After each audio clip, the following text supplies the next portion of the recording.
We told you earlier, Republican presidential candidate Carly Fiorina is seeing more attention and better numbers in the latest polls after her showing in the most recent debate. Senior national correspondent John Roberts looks at how the increased attention is impacting the candidate and the campaign. Carly Fiorina fought hard to get on the big stage in last week's debate, a gamble that paid off big time when she put in a performance that overnight vaulted her into second place in a new national poll. Did you realize at that moment what you had done for yourself? Well, every break, I would go over and talk to Frank. And so every break he would say to me, "You're doing great, you're doing great."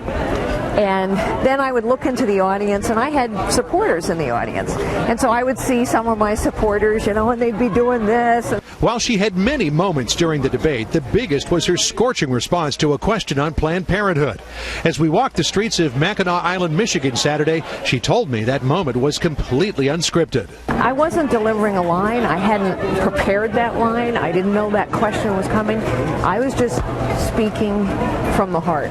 I feel so strongly about that. It is about the character of our nation. And I think most people who actually have the courage to watch those tapes know that instinctively as well. It really has nothing to do with pro-life or pro-choice. Thank you very much. Her rise among the 2016 candidates would appear meteoric, but the road to get here was long and difficult. In 2010, she badly lost a bid for the U.S. Senate in California, spending much of the campaign battling breast cancer.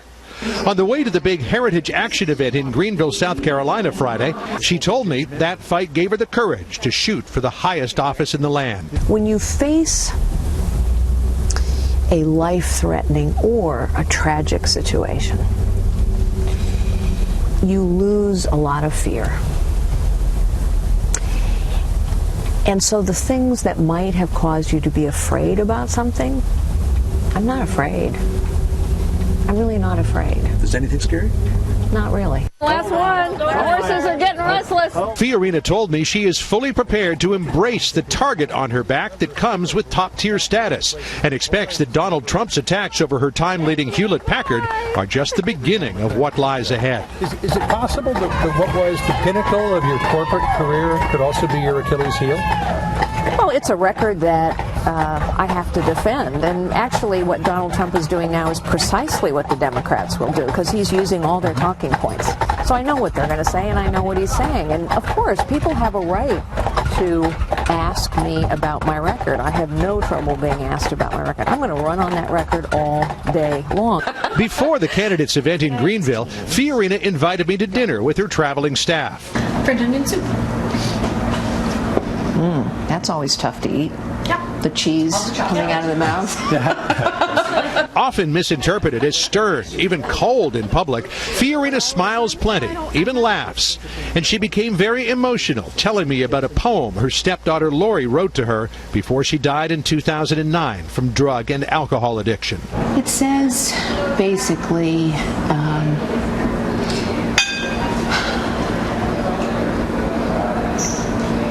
I don't tell you enough I love you. And that's the thing, when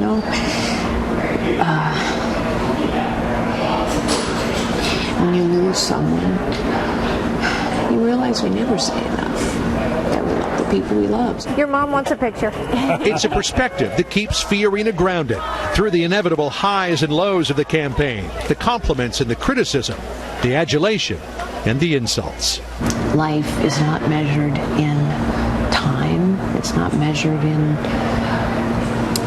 success or wealth or all these things we think it's measured in.